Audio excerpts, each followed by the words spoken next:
तो कहानी के शुरू में हम एक लड़की जूलियट को देखते हैं जो वैन में बैठी शहर में सफर कर रही थी, जहाँ पर कोई भी नहीं था क्योंकि सारा शहर बंजर था। वहाँ पर सब कुछ खत्म हो गया था, मगर बचे थे तो सिर्फ जूलियट और उसकी बेस के लोग। वो अपने फौजी साथियों के लिए शहर में जरूरत का सामान ढूंढने आई थी। उसके पास वैन में एक गन और अपने हस्बैंड की तस्वीर थी। वो अपने हस्बैंड को आज भी बहुत ज्यादा याद करती थी। अब वो एक गैस स्टेशन के पास अपनी वैन को रोकती है। वो जगह भी बिल्कुल तबाह हो चुकी थी। जूलियट अंदर जाकर थोड़ा सा आराम करती है क्योंकि वो बहुत ज्यादा थक गई थी। पर तभी उसे उस गैस स्टेशन से आवाजें आने लगती हैं, जिससे वो काफी डर गई थी और वहाँ से भी चली जाती है। दरअसल पूरी दुनिया में एपोकलिप्स एक ऐसी तबाही फैली हुई थी जहाँ पर इंसानों की तरह दिखने वाले खतरनाक क्रिएचर्स थे जो हर तरफ फैले हुए थे। वो क्रिएचर्स इंसान का शिकार करते और उन्हें मार कर खाते थे। वो दिन में बाहर नहीं निकलते थे बल्कि रात ही को बाहर निकलकर इंसानों पर हमला करते थे। अब जो गैस स्टेशन के अंदर से जूलियट को आवाजें आ रही थी वो उन्हीं खतरनाक क्रिएचर्स की थी जो वहाँ पर छुपे हुए थे। जिसके बाद जूलियट दोबारा से अपनी वैन में बैठती है और अपने कमांडर से भी इंटरकॉम पर बात करती है। वो भी जूलियट को क्रिएचर्स के बारे में बताते हैं और ये भी कहते हैं कि वो अपना काम ध्यान से करे। यहाँ पर जूलियट के इंटरकॉम की बैटरी खत्म होने वाली होती है, साथ ही रात भी होने वाली थी।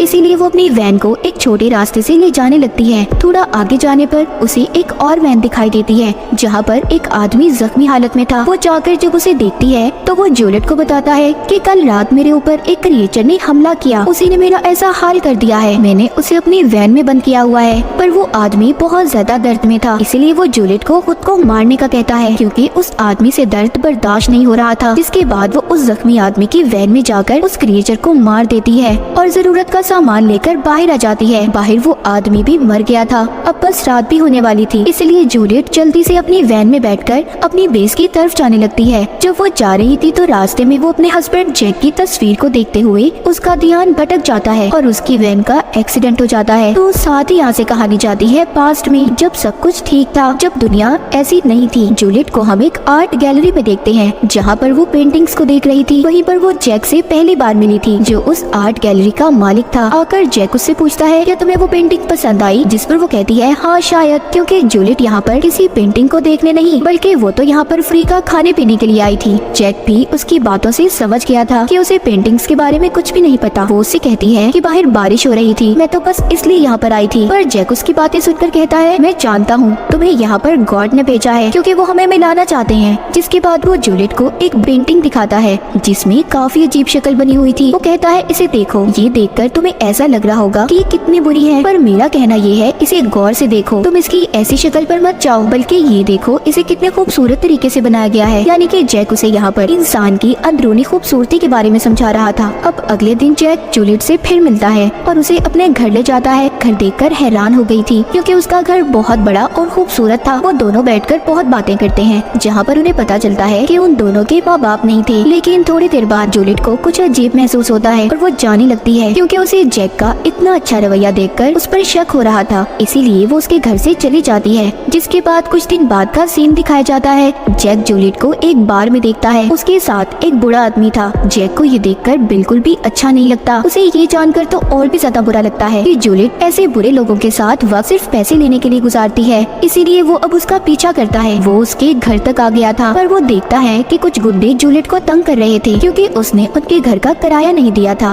तो ये सब देखकर जैक उसकी मदद करता है, घर के मालिक को किराया देता है और जूलियट से कहता है कि मैं तुम्हारी मदद कर सकता हूँ अगर तुम चाहो तो। पर वो उसकी कोई बात नहीं सुनती और उल्टा गुस्से में उसे अपने घर से जाने का कहती है। काफी दिन ऐसे ही गुजर जाते हैं। एक दिन जूलियट खुद ही जैक के घर आती है। उसकी हालत बहुत खराब थी, वो बहुत जख्मी थी। ये हालत उसकी उन्हीं गुंडों ने की थी जिनसे पहले जैक ने इसे बचाया था। जैक जब उसकी ऐसी हालत देखता है तो काफी परेशान हो जाता है। फिर वो उसके जख्मों को साफ करता है और उसका काफी ख्याल भी रखता है। जूलियट ये बात नहीं जानती थी कि जैक उससे कितना प्यार करता है, इसीलिए तो वो उसका इतना ख्याल रख रहा था। यहाँ पर हमें जूलियट के बारे में एक और बात पता चलती है कि वो नशा भी किया करती थी। अब जब वो बिल्कुल ठीक हो जाती है तो दोबारा नशा करने के लिए बाहर जा रही थी। जैक उसको रोकता है कि ऐसा मत करो, जिस पर उसे बहुत गुस्सा आता है और घर की चीजों को भी फेंकने लगती है। तभी जैक उसको गले लगाकर शांत करता है। वो उसकी नशे की हालत को छुड़वाना चाहता था।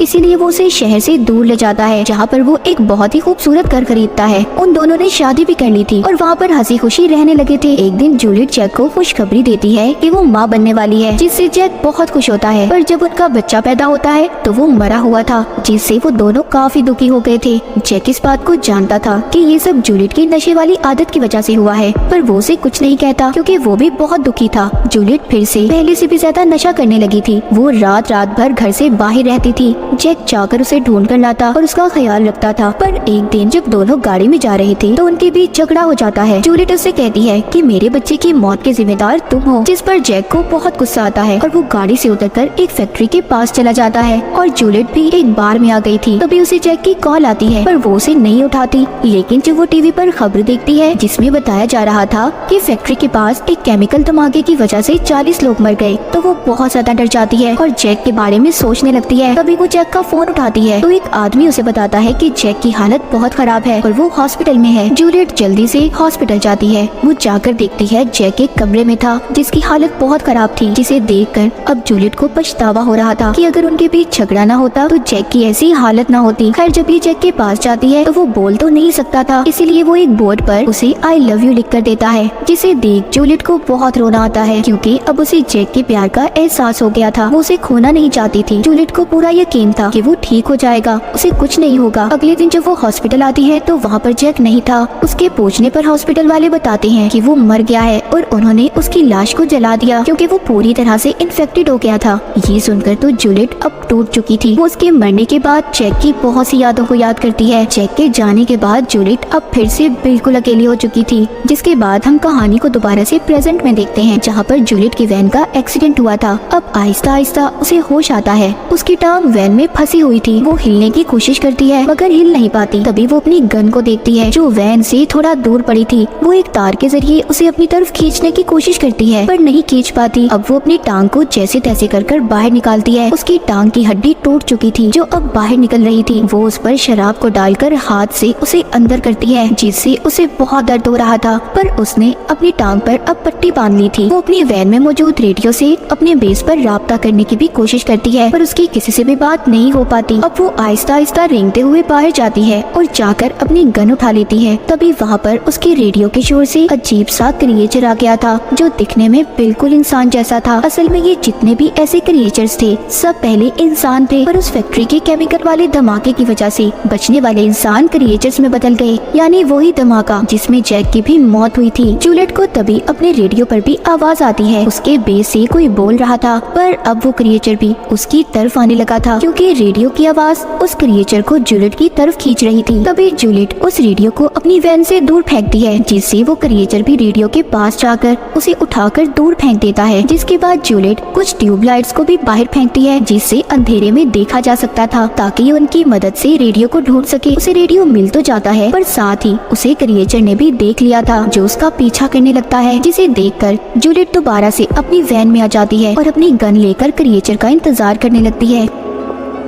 वो पीछे से आकर जूलियट को पकड़ लेता है मगर वो वैन के एक्सीलेटर को दबा देती है, जिससे वो डर गया था और थोड़ा पीछे हो जाता है मगर वो दोबारा से उस पर हमला कर देता है। जूलियट इस बार उस पर अपनी गन से गोली चलाकर उसे दूर करती है। अब उसकी रेडियो पर भी बात हो गई थी। उसके बेस के लोग कहते हैं कि तुम अपनी वैन में लगी ट्रैकिंग डिवाइस को ऑन कर दो जिससे हम तुम्हें ढूंढ लेंगे। वो ऐसा ही करती है। जहाँ पर वो एक तरफ क्रिएचर से बचने की कोशिश कर रही थी तो वहीं पर वो क्रिएचर उसकी वैन के सामने वाले शीशे को तोड़ने में कामयाब हो जाता है और उसकी तरफ बढ़ने लगता है, पर जूलियट जल्दी से हेडलाइट को चला देती है जिससे वो भाग गया था क्योंकि ये क्रिएचर्स ज्यादा रोशनी को बर्दाश्त नहीं कर सकते थे। बाद में वो फिर से रेडियो पर अपने बेस पर बात करती है जिस पर वो उससे कहते हैं कि हम लोग खतरे में फंसे हुए हैं, तुम भी अगर सुबह तक जिंदा रही तो हम तुम्हें बचा लेंगे। ये सुनकर तो जूलियट और ज्यादा डर गई थी। तभी उसे वहाँ पर एक और गाड़ी की आवाज आती है। वो उस गाड़ी को देखकर उन्हें आवाज लगाने लगती है। दरअसल वो चोर और गुंडे थे जो लोगों को मारकर उनके सामान को चुराकर भाग जाते थे। उस गाड़ी में से एक आदमी जब जूलियट की आवाज सुनता है तो उल्टा वो उसे बचाने की बजाय उसे मारने आया था, पर वहाँ मौजूद क्रिएचर उस आदमी को खींचकर मार देता है और खा जाता है, जिससे जूलियट की जान बच गई थी। उस आदमी के बाकी साथी क्रिएचर से डरकर भाग गए थे मगर अब बेचारी जूलियट सब चीजों से बहुत ज्यादा डर गई थी और खुद ही अपनी जान लेने का सोचती है क्योंकि वो क्रिएचर के हाथों नहीं मरना चाहती थी। अब खैर वो हिम्मत करती है और वैन से बाहर आ जाती है। उसके पास पेट्रोल की कैन और फ्लेयर स्टिक्स थी। वो वैन से कुछ दूरी वहीं पर पेट्रोल कैन को रखकर फ्लेयर स्टिक्स में आग लगाती है। रोशनी देखकर क्रिएचर उसकी तरफ आने लगा था, तो उसके पास आते ही वो पेट्रोल कैन को शूट कर देती है, जिससे वहाँ पर बहुत बड़ा धमाका होता है। पर वो क्रिएचर अब भी उस धमाके से नहीं मरता। वो जूलियट को खींचकर उसे दूर फेंकता है, लेकिन इस बार जूलियट ने उस क्रिएचर को गोली मार दी थी, जिससे वो वहीं पर गिर जाता है और जूलियट भी वहीं पर लेट गई थी, क्योंकि वो जख्मी होने के साथ साथ बहुत ज्यादा थक भी गई थी। जब सुबह होती है तो वहाँ पर क्रिएचर को होश आ गया था। वो आहिस्ता आहिस्ता दोबारा जूलियट की तरफ बढ़ रहा था। वो उसे दोबारा से मारने के लिए गन उठाती है, पर इस बार उसकी गन में भी गोलियां खत्म हो गई थी। वो क्रिएचर उसके पास आकर उसे बिल्कुल वैसे ही हाथ लगाता है जैसे जैक उसे छुआ करता था। यहाँ पर हमें और जूलियट को ये बात पता चलती है कि जैक मरा नहीं था, बल्कि वो जिंदा था और क्रिएचर में बदल गया था। पूरा वक्त वो जूलियट के साथ था, जैसे वो उसकी हिफाजत कर रहा था। तभी जूलियट को जैक की वही पेंटिंग वाली बात याद आती है, जिसमें काफी अजीब शक्ल बनी हुई थी, इंसान की अंदरूनी खूबसूरती के बारे में समझा रहा था, जिसका मतलब उसे अब समझ आया था। साथ ही अब वो ये भी मान गई थी कि उन दोनों को किस्मत नहीं मिलाया था। वो अब जैक को बताती है कि वो भी उससे बहुत प्यार करती है। वो दोनों काफी दुखी हो गए थे, जिसके बाद आखिर में जूलियट खुद को और जैक को गोली मारकर मार देती है। उसने ऐसा शायद इसलिए किया क्योंकि जैक की ऐसी हालत का जिम्मेदार वो खुद को मानती थी, और जैक को उसने इस वजह से मारा। वो उसे ऐसी हालत में देखकर बहुत दुखी थी। वो नहीं चाहती थी कि जैक और किसी को भी नुकसान पहुंचाए। तो हमेशा अपने उन प्यारों का ख्याल रखें जो आपसे प्यार करते हैं। ये सर्वाइवल कहानी यहीं पर खत्म हो जाती है।